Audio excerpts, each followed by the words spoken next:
अस्सलाम वालेकुम everyone. I hope आप सब लोग खैरियत से होंगे।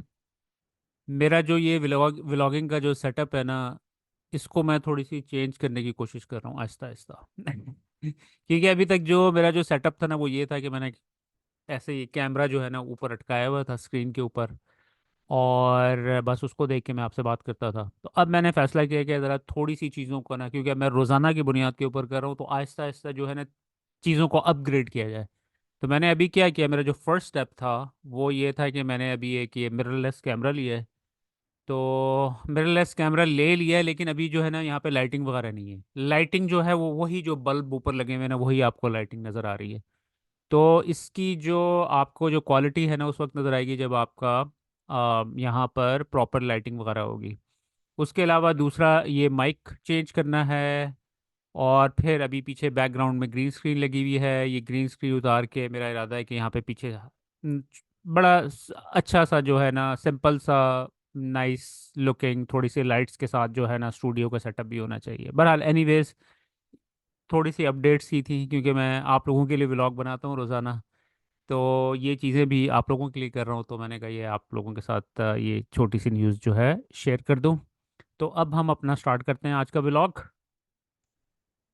एतजाज हसन साहब ने जजों के हवाले से बहुत बड़ी बात की है। कहते हैं जिन जजों ने इमरान खान को सजाएं दी हैं इन सब पर आइन से गद्दारी के मुकदमे दर्ज होने चाहिए और इन वकला के लाइसेंस खत्म होने चाहिए। उसके खिलाफ केस कोई नहीं है, एक भी केस नहीं बनता। केसेस ऐसे हैं जिन जजों ने फैसले दिए हैं उन पे मुकदमा चलना चाहिए और उनको सज़ा होनी चाहिए। और वकीलों ने खान साहब और शाह महमूद की जानिब से जिन इस्तगासे के वकीलों ने जिरा की है मुल्ज़मों की जानिब से, उनका लाइसेंस कैंसिल होने चाहिए। अब जी देखें, सूरत हाल पता कहाँ तक आ गई है। अब जो इस्टेब्लिशमेंट की है ना, सिर्फ एक शर्त है इमरान खान के साथ, सिर्फ। बाकी सारी पहले आपको याद होगा कि पहले उन्होंने कहा था कि भाई तुम्हें हम बाहर निकाल, बल्कि हाँ, तुम्हें ना हम क्या करेंगे, हम तुम्हें और तुम्हारी बीवी को ना बनी गाला के अंदर बंद कर देंगे, तुमने 3 साल के लिए वहां पर रहना है, कुछ बोलना नहीं, तुम्हारी जबान से कुछ नहीं निकलना चाहिए। इमरान खान आपको पता है कि वो टस से मस नहीं हो रहे हैं। अब जो इस्टेब्लिशमेंट की जो है ना, सिर्फ एक ही उनकी रिक्वेस्ट है इमरान खान से कि ऑब्वियसली 9 मई, अगर क्योंकि आपको हम सबको पता है कि 9 मई स्टेज था, लेकिन वो किसी तरीके से वो चाहते हैं कि इमरान खान कबूल कर लें, तो उनको जो है ना थोड़ी बहुत जो है ना फेस सेविंग मिल जाएगी। वो क्या कहते हैं, कहते हैं इमरान खान को, असद तूर साहब ने ये दिया है पैगाम। कहते हैं इमरान खान को पैगाम भेजा गया कि आप 9 मई की जिम्मेदारी कबूल कर लें और यकीन दहानी करवाएं कि आइंदा ऐसा नहीं होगा। इमरान खान ने आगे से जवाब दिया, ना मैं 9 मई की जिम्मेदारी कबूल करूंगा, ना ही मैं और मेरी पार्टी 9 मई में मुलव्वस है। इमरान खान साहब को बिलवास्ता तौर पे एस्टेब्लिशमेंट ने पैगाम भिजवाया था कि आप 9 मई की जिम्मेदारी कबूल करें और उस पर माफ़ी मांगे और ये यकीन दहानी कराएं कि दोबारा ऐसी कोई आप हरकत नहीं करेंगे, तो फिर उसके बाद मसालियत हो सकती है। जिससे इमरान खान साहब ने इनकार किया और उन्होंने कहा कि मैं 9 मई के वाक़े में मेरी पार्टी और मैं मुलविस नहीं है।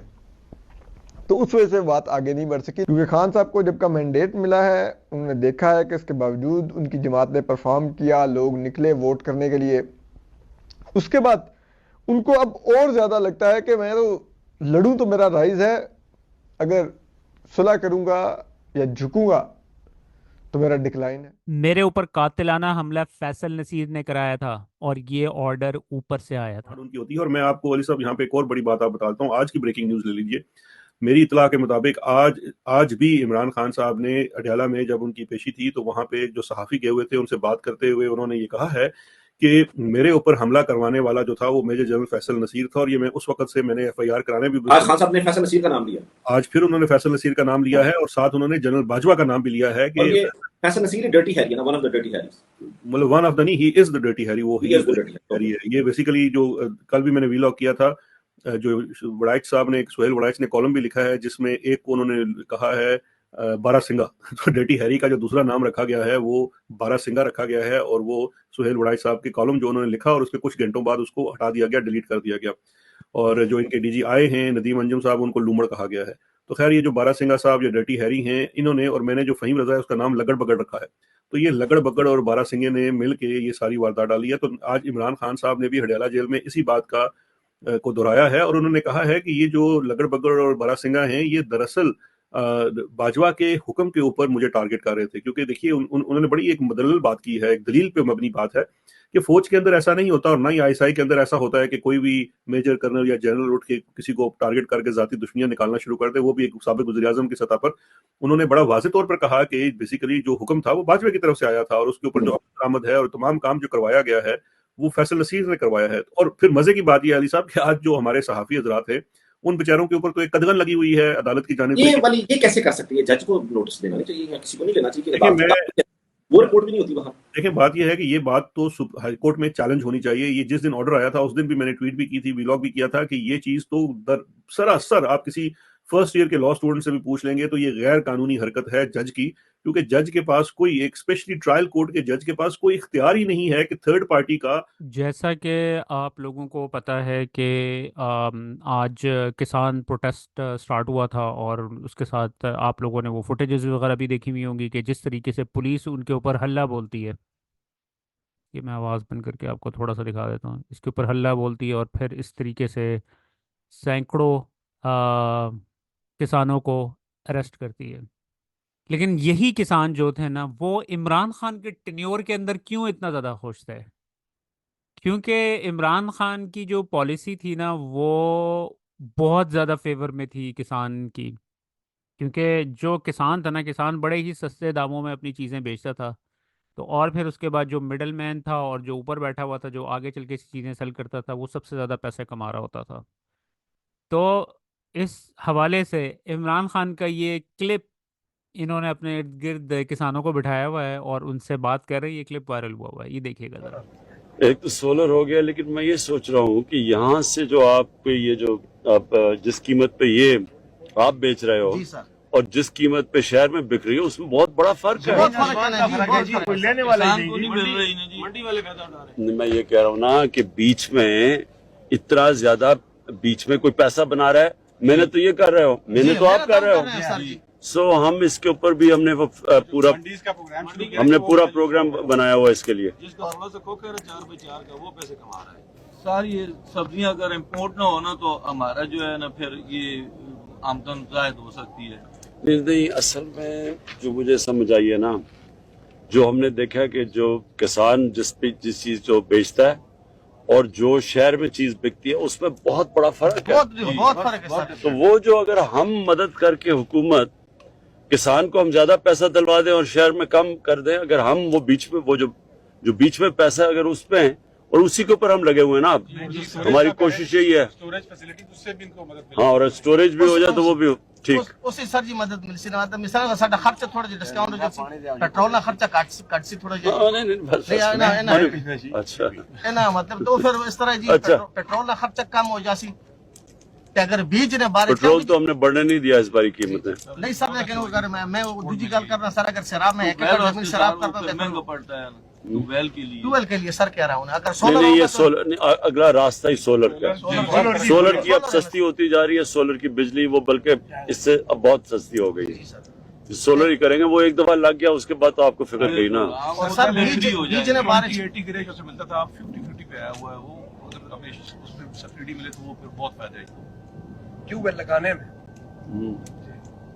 मैं सोच रहा हूँ इसमें हम वो भी लंबा कर्जा भी दे सकते हैं ताकि आराम से किस्तें भी देते रहो। आजकल तो सोलर बड़ी सस्ती हो गई, बहुत सस्ती और सस्ती होती जा रही है।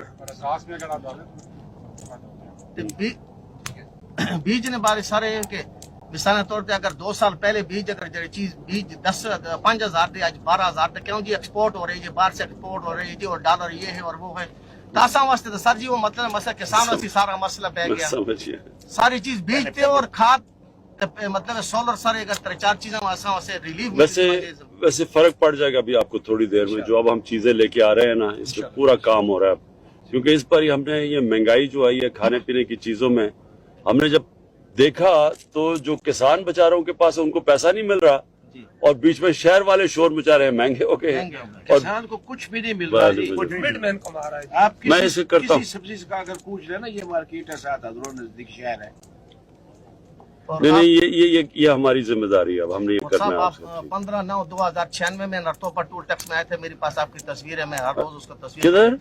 नरतोपा जी ममरिया खान के पास जी। हाँ नरतोपा टोल टैक्स जी। ओके ओके जी। तो इस वक्त ये जो हमारे किसान भाई हैं, इनके साथ एग्जैक्टली इशू चल क्या रहा है? ये जो हमारी केयर टेकर गवर्नमेंट आई थी ना, आपको पता है कि पाकिस्तान में हर बंदा जो है ना मौके की तलाश में बैठा हुआ होता है कि उसको मौका मिले और वो जो है ना बहती गंगा में हाथ धोए। अभी आपको पता है मरियम औरंगजेब साहिबा का भी ये जो है कि उनका भी वो स्कैंडल चल रहा है, किस तरीके से उन्होंने आते ही देखे ना, ये लोग आते हैं, आते ही इनका काम पता क्या होता है कि सबसे पहले फिगर आउट करो कि हमने पैसे किस तरह कमाने हैं। अब आप अंदाज़ा करें ये जो किसानों का इशू चल रहा है ना, इसके ऊपर 85 अरब रुपए का मुनाफा कमाया है किसी ने। ये डिटेल सुनिएगा ऑन अब्बास बहुत बड़ी साहब। गेम हुई है, यानी कि पंजाब के पास 46-60 लाख टन गंदम पड़ी थी। इन्होंने उस वक्त निगरान गवर्नमेंट ने 22 अक्टूबर 2023 को यूक्रेन से गंदम अलाव कर दी। 34 लाख टन वहां से आ गई, 40 लाख टन के जखायर पड़े हैं इस वक्त, और हम 34 लाख यूक्रेन की। तो फिर एहसन इकबाल साहब सही कह रहे हैं कि गंदम इंपोर्ट करने वालों को सजा मिलनी चाहिए। सुने ना, 3100 रुपए की यूक्रेन से गंदम मंगवाई, पंजाब में 4500 की बेची, और हमारी जो पंजाब में गंदम उन्हें कहा जी 4600 से नीचे नहीं अलाउ हो सकती। तो किसी ने पंजाब की गंदम उठाई नहीं, हम सारे यूक्रेन की गंदम उठा के उन्होंने यहाँ पे पाकिस्तान के अवाम को खिला दी। अब इशू क्या हुआ, 22 अक्टूबर को अलाउ करते हैं और 8 दिन बाद पहला जहाज यूक्रेन से फौरन आता है। 22-23 दिन लगते हैं यूक्रेन से जहाज आते। सो निगरान सेटअप में कोई शख्स बैठा था जिसने पहले प्लान करके एलसीज खुलवा दी थी यूक्रेन से गंदम की, और उसने फौरन अप्रूव किया। और उसके बाद आपको ये पता है टोटल प्रॉफिट कितना है? आज हमने कैलकुलेट किया, पीटीआई ने 85 अरब रुपए का किसी ने सिस्टम में यहाँ पे नफा बनाया। $1 बिलियन 85 अरब रुपए का प्रॉफिट। और मजे की बात है, जिसका नाम ले रहे हैं आज ये अपना साहब बहादुर, क्या नाम है, एहसान इकबाल साहब, मैंने आज फेडरल गवर्नमेंट से पूछा, उन्होंने फौरन पंजाब गवर्नमेंट का नाम ले दिया। उस अरस्तु का नाम ले क्यों नहीं लेते, डरते क्यों हैं? क्योंकि इस वक्त बैठे हुकूमत के साथ बैठे हुए हैं जिसने अलाउ किया था। और यकीन करें 85 अरब का नफा निगरान सेक्टर में किसी एक शख्स ने बनाया, या वो काकड़ साहब है या नकवी साहब, ये अब तो बेहतर ही। उसके बाद शाहीन साहब भाई साहब क्या कहते हैं? वो कहते हैं कि शेख रशीद साहब, जो कि उन्होंने पिछले कोई 4-5 साल से रौला डाला हुआ था कि नून में से शीन निकलेगी। ऑब्वियसली हम भी उनकी बातें सुनते थे, एक से सुनते थे दूसरे से निकाल देते, हम कहते थे ये पॉलिटिकल स्टेटमेंट्स हैं उनकी। तो लेकिन ऑब्वियसली वो भी एक मंझे हुए पुराने सियासतदान हैं, तो उन्हें कुछ नज़र आ रहा था ना, उन्हें पता था कि ऑब्वियसली वो नून से शीन की जब बातें करते होते थे, वो कहते होते थे, उन्हें पता था कि इधर बहुत मैसिव डिवीजन है पीएमएलएन के अंदर। यानी कि जो शहबाज शरीफ हैं वो आर्मी के बंदे हैं, और नवाज शरीफ साहब जो हैं वो ज़रा उनसे स्ट्रगल करना चाहते हैं, और वो जो है ना वो चाहते हैं कि जो पावर का जो ट्रांसफ़र है वो इधर हो। ये सुनिएगा इनका क्लिप। जी दोस्तों, मैं ये टिकटॉक जो है रात के 11 बजे, आज 29 अप्रैल है, तो ये रिकॉर्ड कर रहा हूँ। कई लोगों ने, दोस्तों ने कहा था कि जी आप डेट और टाइम बता दिया करें ताकि हमें पता चल जाए कि जी लेटेस्ट कौन सी है। तो एक बात तो ये है कि मैं ये 29 की शाम को तकरीबन 11 बजे वॉशिंगटन टाइम ये रिकॉर्ड कर रहा हूँ। जो बात मैंने करनी है वो आपसे, वो है नवाज शरीफ साहब, उनकी सियासत,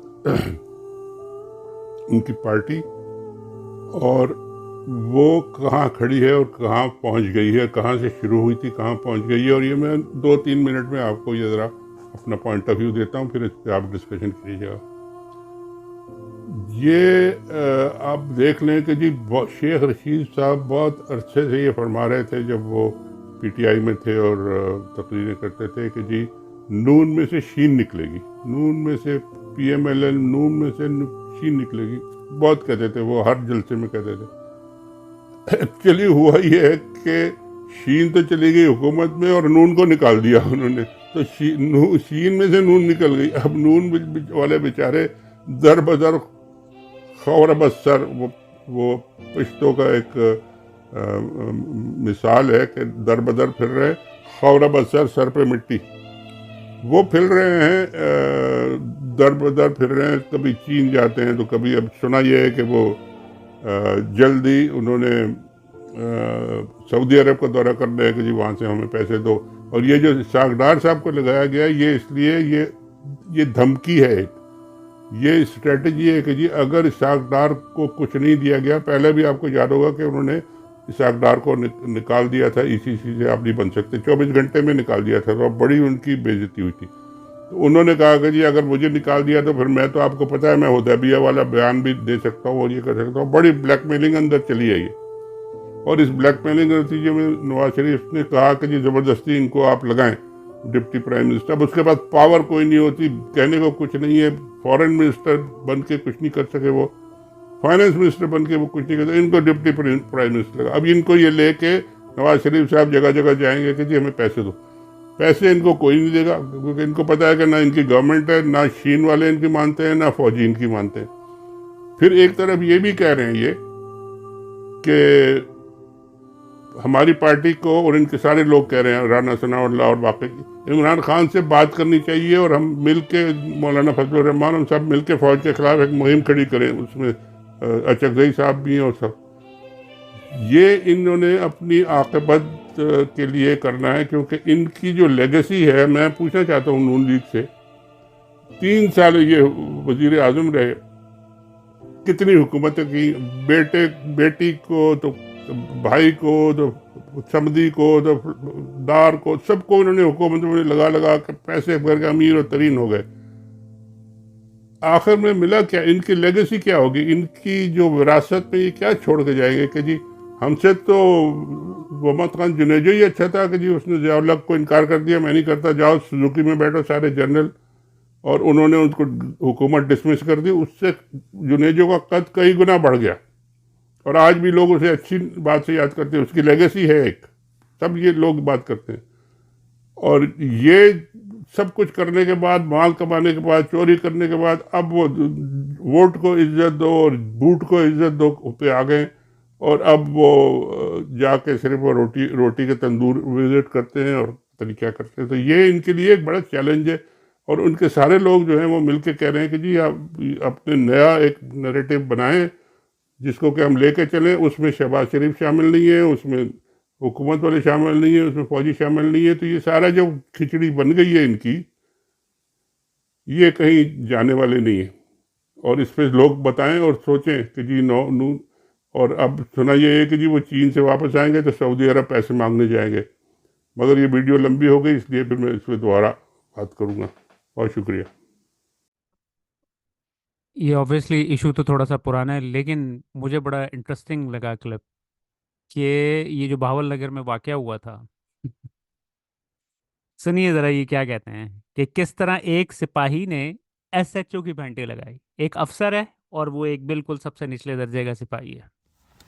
भावल नगर में एसएसजी का सिपाही था जिसने एसएचओ और दूसरे लोगों को यरगमाल बनाया। उसके बाद जब वो निकले तो अस्पताल जाके उनको फिर फेंटी भी लगाई। ये याद रखें, सिपाही और वहां पे एसएचओ जो कि बेसिकली अफसर है। अरबी में मिसाल है कि कल्ब शेख शेखल खिलाब, शेख का कुत्ता कुत्तों का शेख ही होता है। मतलब साईं तो साईं, साईं का कुत्ता भी साईं। आपको वाज़ेह तौर पे बताया गया कि आपकी ज़िंदगी बहुत अच्छी और सुकून से गुजर सकती है, बस आप कबूल कर लें कि हम गुलाम हैं, हम इनके सिपाहियों के गुलाम हैं, हम इनके कुत्तों के भी गुलाम हैं। याद रखें, सिपाही और अफसर। अच्छा, ये एक बड़ा इंटरेस्टिंग सॉन्ग जो है ना मेरे सामने आया है। इसके ऊपर 10,000 कमेंट्स हैं। मुझे नहीं लगता है कि ट्विटर के ऊपर कोई एक ऐसी पोस्ट होगी जिसके ऊपर 10,000 कमेंट्स आ सकते हो। यानी कि इतना नहीं होता। मे बी इमरान खान साहब की पोस्ट के ऊपर हो कि बहुत मैसिव रिस्पॉन्स है, यूजुअली इतना रिस्पॉन्स नहीं आता है। इस बात से आपको अंदाज़ा हो जाना चाहिए कि टिकटॉक के ऊपर लोग कितने ज़्यादा एक्टिव हैं ट्विटर के मुकाबले में, लेकिन उन्होंने ट्विटर को ब्लॉक कर दिया है। और फिर जिस तरीके से हमारे मिलिट्री को अब्यूज़ किया जाता है टिकटॉक के ऊपर, अब वो टिकटॉक को ब्लॉक नहीं कर सकते हैं क्योंकि टिकटॉक है चाइनीज़ का। अब वो चाइनीज़ से एक हद तक की जो है ना पंगा ले सकती है ये हमारी मिलिट्री इस्टेब्लिशमेंट। लेकिन बहरहाल मैं उसके बाद जब मैंने ये गाना तो बड़ा फनी सा था, मैं इसको प्ले नहीं करूंगा आपके सामने, लेकिन जब मैंने इधर कमेंट्स पढ़े ना तो मुझे अंदाज़ा हुआ कि पाकिस्तान की तारीख में कभी इस तरीके से, यानी कि फिर मुझे समझ आती है कि ये किस वजह से इतने ज़्यादा पैनिक हुई हुई है हमारी मिलिट्री इस्टेब्लिशमेंट। यानी कि और फिर उसके बाद आपको याद होगा कि शुरू शुरू में उन्होंने लोगों को उठाना स्टार्ट कर दिया और लोगों को तंग करना स्टार्ट कर दिया, टेलीफोन करना स्टार्ट कर दिया। अब भाई 24 करोड़ की आबादी है और एक एक बच्चा यहाँ पे छोटे से छोटा बच्चा है जो कि, यानी कि उन्होंने ऐसा उनका जो है ना पोस्टमार्टम किया है ना, ये पढ़ने वाला है। बहरहाल मैं इसका जो जो लिंक है ना वो मैं आपको डिस्क्रिप्शन में डाल देता हूँ, मैं इधर प्ले नहीं करूंगा इसको। फिर उसके बाद ये काजी फायज ईसा साहब का क्लिप सर्कुलेट कर रहा है। काजी फायज ईसा ने आवाम से सवाल किया जो अदालत की कार्रवाई से मुतमईन है वो हाथ खड़ा करें। और किसी ने भी नहीं हाथ खड़ा किया। ये क्लिप देखिए। High Court Bar Association, do you think that the actual stakeholder is satisfied with the judicial system? I think I should pose this question to the audience. All those who think are satisfied, please raise their hands.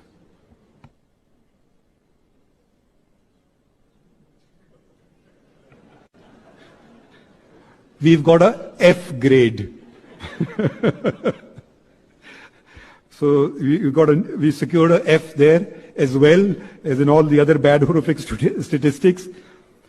You know, सनम जावेद साहिबा को जब मैं देखता हूँ ना तो मुझे बड़ी खुशी होती है कि इस किस्म के लोग जो है अब पॉलिटिक्स में, इस किस्म के दलेर लोग जो है पॉलिटिक्स में आना स्टार्ट हो गए हैं अब पाकिस्तान में। जिस तरीके से खड़ी है, अब आपको लगता है ये खातून 11 माह से जेल में है और इनके माथे के ऊपर शिकन तक नहीं आई है। I am just so proud of her, man. I think I want to see these people as our leaders, जो कि हमारे लिए फाइट करें, उनको थोड़ा सा दबका नहीं मारें और वो जी चुप करके गायब हो जाएं। इस तरह के लोग हमें हमारी पॉलिटिक्स में चाहिए जो कि स्टैंड लें और लोगों के लिए लड़ें। ये लोग डिजर्व करते हैं, मैं नहीं डिजर्व करता हूँ, मैं तो कनाडा में बैठा हुआ हूँ, मेरे जैसे लोग नहीं डिजर्व करते।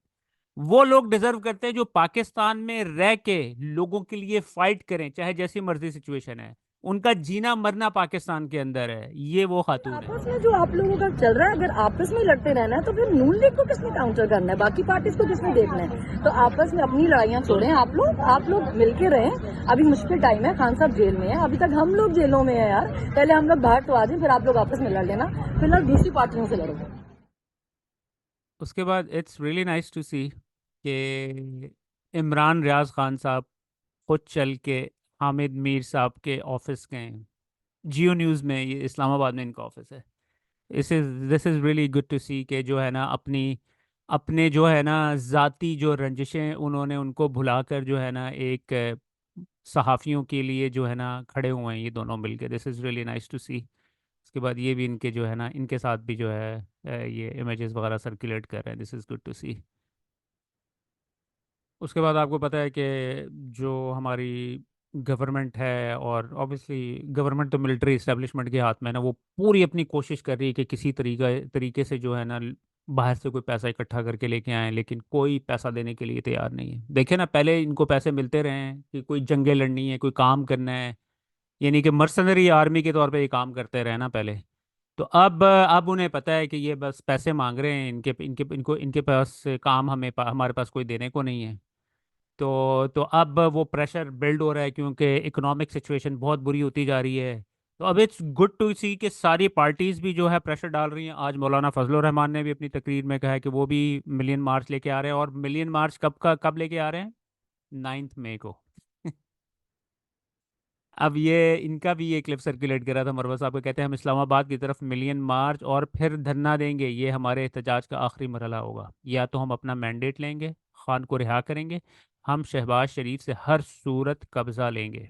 ये क्लिप देखिएगा। के हवाले से भी बात की थी, क्या कोई लॉन्ग मार्च, कोई मिलियन मार्च की तरफ आप लोग? जी बिल्कुल, अल्टीमेटली हमने जाना है मिलियन मार्च और फिर धरने पे। ये मैं बबांगे दहल कह रहा हूँ। हम आएंगे इस्लामाबाद में बैठेंगे और वो हमारे एहतजाज के आखिरी मराइल होंगे। या तो हम अपना मैंडेट ले लेंगे और खान को रिहा कर लेंगे, वरना ये लोग जिन्होंने 1 मई पहले किया था शायद ये हम पे दूसरी 9 मई कर दें।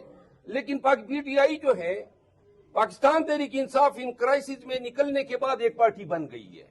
इन सख्तियों ने, तकालीफ ने अब हमें ये हिम्मत और हौसला दे दिया है कि ये कुछ भी करें। लेकिन कतयन ये जो गंडापुर साहब का बयान है, उन्होंने कहा कि हम कब्जा लेंगे, तो मैं इसके बयान की मुकम्मल तायीद करता हूं, क्योंकि कब्जा इन्होंने हमसे लिए है, जबरदस्ती नाजायज कब्जा किया है। इस हुकूमत को इनका हक ही नहीं बनता है। 17 एमएनएस के साथ शहबाज शरीफ साहब जो हैं शेरवानी पहन के आ गए, मैं भी वजीर आजम हूं। सुने ना जी, इस तरह वजीर आजम नहीं बनते हैं, इस तरह वजीर आजम नहीं है। ये कोई एक दर्जन अंडे तो नहीं थे। आपने 85-86 एमएनएस चोरी किए, आपने कोई 150 के लगभग एमपीएस चोरी किए, आपने आईन और कानून, इंसानियत, अखलाक और जमहूरी अकदार का जनाजा निकाला 9 फरवरी को। और अब आप कहते हैं एक सिरसाई जमीन भी हो ना, एक मरला जमीन हो तो आप में से कोई दस्तबरदार हो सकते हैं जो इस पे नाजायज कब्जा कर ले। हम इतने बड़े मैंडेट पे कब्जे को हम कहें कि हम आवाज ही न उठाएं। आपने कब्जा किया है हमारे मैंडेट पे, हम आपसे कब्जा लेंगे। अपने गंडापुर साहब ने, वजीर आला सरद केपी ने बड़ी बेहतरीन बात की है और हम इसको मुकम्मल डिटो करते हैं। आपने 9 मई को जलसे की बात की कि 9 मई को तरीके साहब जलसा। उसके बाद आपको पता है कि राना सनाउल्लाह साहब वावडा साहब के हवाले से और मोहसिन नकवी साहब के हवाले से जो है ना बातें शातें कर रहे हैं कि भाई ये मालिक हैं, यही सब कुछ रन कर रहे हैं, और ऑब्वियसली तंज़िया तौर पे कह रहे थे।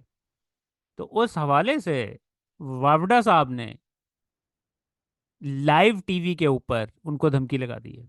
कहते हैं हाँ, मोहसिन नकवी, काकड़ और मेरा ताल्लुक एक ही कबीले से है, हम आज़ाद कबीले के लोग हैं और बेहतर होगा हमसे अच्छे अच्छे रहें, वरना। ये क्लिप देखिएगा। वाडा साहब, पिछले दिनों राना सनाउल्लाह साहब जो हैं उन्होंने भी एक बात की, उसमें मोहसिन नकवी साहब का भी जिक्र है, आपका भी जिक्र है। मोहसिन नकवी साहब नया ओहदा जो चाहेंगे उनको मिल जाएगा।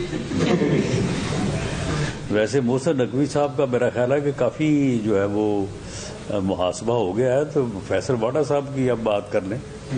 फैसल वाडा साहब, मोहसिन नकवी साहब, अनवारुल्लाह काकड़ साहब, वो सारे लोग जो हैं वो एक ही खानदान, एक ही कबीले से हैं।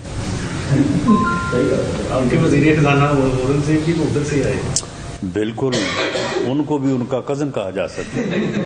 तो ये कोई बताएंगे कि ये आपका जो कबीला है इसका नाम क्या है, जिसमें आप हैं, मोहसिन नकवी साहब हैं, अनवारुल्लाह काकड़ साहब हैं, और आपका जो कज़न कबीला है उसमें वज़ीर ख़ज़ाना औरंगज़ेब साहब हैं। तो ये देखिए मीर साहब, सबसे पहले तो ये बड़ा फेमस कबीला है, आज़ाद कबीला। हाँ। और इसके अंदर फैसले बड़े जल्दी हो जाते हैं। अच्छा। हाँ, दिन दहाड़े होते हैं और रात के अंधेरे में नहीं होते, और बड़े सख्त भी हो जाते हैं कभी कभार। तो इस कबीले की बड़ी एक रेलेवेंस है। तो इस कबीले के साथ जितना अच्छा रहा जाए, उतना जितनी इज्जत दी जाए वो डबल इज्जत देते हैं। नंबर 1। नंबर 2 ये कि जहां तक मेरी कज़न ब्रदर की बात की है, औरंगजेब साहब, मैं प्राइड लेता हूं कि वो मेरे कज़न ब्रदर हैं, मैं उनको ओन करता हूं, और वो परफॉर्मर हैं, और उन्होंने IMF की भी डील करा के दी, और ऐसी बहुत सारी डीलें करा के दी। कोई काबिल इंसान है, और एक काबिल इंसान अगर अच्छा काम कर रहा है, चाहे हमें पार्टी पसंद हो ना हो, उसको अप्रिशिएट करना चाहिए। और हम औरंगजेब खान के साथ हर तरीके से हर लेवल पे खड़े हों। अब हमारे पुलिस के हालात देखें, यानी कि लोगों के अगर कोई मुश्किल आए ना तो लोगों को 10 दफ़ा सोचना पड़ता है कि यार हम पुलिस के पास भी जाएं, पुलिस के पास जाके जलील ही होंगे, लेकिन लोगों की फिर मजबूरी होती है, जाना पड़ता है, और कहाँ पे जाएंगे। रूल ऑफ लॉ तो है नहीं हमारे मुल्क में, इंसाफ वैसे नहीं मिलता, आपके सामने ही है। यानी कि हमारे जो जजेस हैं वो भीख मांग रहे हैं इंसाफ की। नहीं, ये फैजुल्लाह खान साहब सहाफ़ी हैं, इन्होंने ये एक क्लिप शेयर किया। कहते हैं हफ्सा 8 माह कबल शाह फैसल कॉलोनी से लापता हुई, बूढ़ा दादा माजूर वालिद थाना कचहरी समेत हर जगह के चक्कर लगा चुके हैं, अब मायूस हैं। हफ्सा के दादा कहते हैं कि शाह फैसल थाने के सब इंस्पेक्टर इफ्तिखार ने इन्हें कहा कि लड़कियां ऐसे ही घरों से जाती हैं, फिर 4 बच्चों के साथ वापस आती हैं। लगे आप घबराएं मत, ऐसा होता है। इसमें जो लड़कियां लापता हो जाती हैं वो 4-4 साल बाद आती हैं, साथ में 4-4 बच्चे लेकर आते हैं। मैं खामोश हो गया, कोई जवाब नहीं दे सका, मैं चुप हो गया। ये एक बड़ी इंटरेस्टिंग ट्वीट मेरे सामने से गुजरी थी समीना पाशा साहिबा की। कहती हैं एक हैं सीनियर वज़ीर आज़म जिनका नाम है नवाज शरीफ, एक हैं जूनियर वज़ीर आज़म शहबाज शरीफ, एक हैं डिप्टी वज़ीर आज़म इसहाक डार, एक हैं वज़ीर आज़म प्रो मैक्स मोहसिन नकवी। अब ये फिर सायरा बानो साहिबा ने फिर आगे से ना ये शेयर की है। वज़ीर आज़म और ये छोटे वाला डिप्टी वज़ीर आज़म। अब राना सनाउल्लाह साहब की जो है ना अकल का आप अंदाज़ा करें कहते हैं पीटीआई का जो सोशल मीडिया है ना, जो इतना एक्टिव है, 24 करोड़ आवाम जो एक्टिव है ना, उसको आसिम सलीम बाजवा और आसिफ गफूर ने बनाया है। ये जो इन्होंने अपना ये जो सोशल मीडिया और ये सारा इन्होंने फसाड जो वो हाइबर सिस्टम जो है इन्होंने बनाया हुआ है, ये किसने बना के दिया है? ये इसका अपना बनाया हुआ है, इसकी अपनी मेहनत है, ये सारा कुछ उन्होंने बना के दिया है इसे। वो सलीम बाजवा साहब थे और जो आसिफ गफूर साहब थे, उन्होंने सारा कुछ ये कर करा के इसके हाथ में पकड़ा दिया कि और उसने जो है वो मुल्क को तबाह करने के लिए जो है उसने मोर्चा कायम कर लिया। अब यानी कि आई डोंट नो कि मुझे अब ये भी नहीं समझ आ रही है कि ये जानबूझकर ऐसी बात कर रहे हैं कि या कि इनको फिर यकीन है इस बात के ऊपर कि वाकई इसी तरीके से सोशल मीडिया चलता है, यानी कि उसको लोग नहीं रन करते हैं, लोगों का ओपिनियन नहीं होता है, वो एक बंदा। मुझे तो लॉजिकल सेंस नहीं है ये, मुझे बल्कि आप बताइएगा, समझाइएगा ये क्या कहने की कोशिश कर रहे हैं। और फिर दूसरी जानिब जो हैं राना सनाउल्लाह साहब जो है ना, डेस्परेट हुए हुए हैं क्योंकि ताकत उनके हाथ से खींच ली गई है, हुकूमत में हैं लेकिन हुकूमत में बिल्कुल भी नहीं है। तो अब क्योंकि वो हुकूमत में तो हैं, लोगों को तो यही नज़र आ रहा है ना, उससे हो क्या रहा है, क्योंकि वो कोई लोगों को रिलीफ नहीं दे सक रहे हैं, कोई पाकिस्तान में काम नहीं हो रहा है, इकॉनमी जो है पाकिस्तान की वो माइनस में चली गई है। तो अब वो किसी तरीके से इस चीज़ से छुटकारा हासिल करने की कोशिश कर रहे हैं। कहते हैं हम पीटीआई से मुज़ाकरात करने के लिए तैयार हैं, वो सिर्फ हमें कह दें कि हमें मुज़ाकरात के लिए अप्रोच करो, हम खुद अप्रोच कर लेंगे। तहरीक इंसाफ की कमेटी अगर आपको अप्रोच करे तो आप उनके साथ बैठने को तैयार हैं? जी बिल्कुल, वो सिर्फ हमें कह दें कि जी हमें अप्रोच करें, हम उनको अप्रोच कर लेंगे।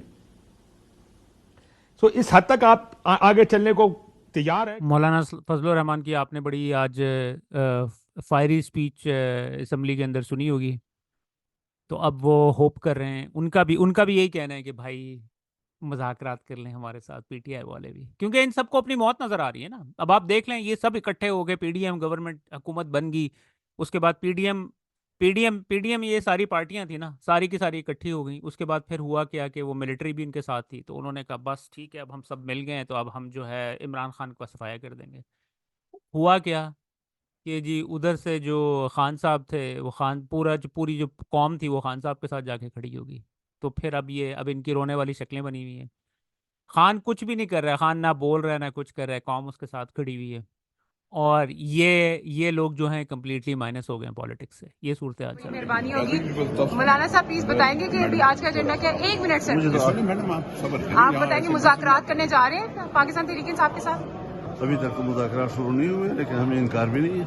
और सर आपके खिलाफ अगर नारे लगते हैं तो वो रुकवा दिए जाते हैं पाकिस्तान तहरीक इंसाफ के जलसों में, क्या कहना चाहेंगे? मैं कभी इस पर तबसरा नहीं करता, ये मेरी कमजोरी है। और अभी आप असेंबली में आज काफी अर्से बाद नजर आ रहे हैं, क्या आज का सारा प्रोटोकॉल होगा? देखें, अगर स्पीकर साहब ने वक्त दिया तो बात करेंगे। डिप्टी वज़ीर आज़म मंतखब होने पे आप कैसे देख रहे हैं? निज़ामत की सियासत है या इस पर मैं सिर्फ मुस्कुरा ही सकता हूँ।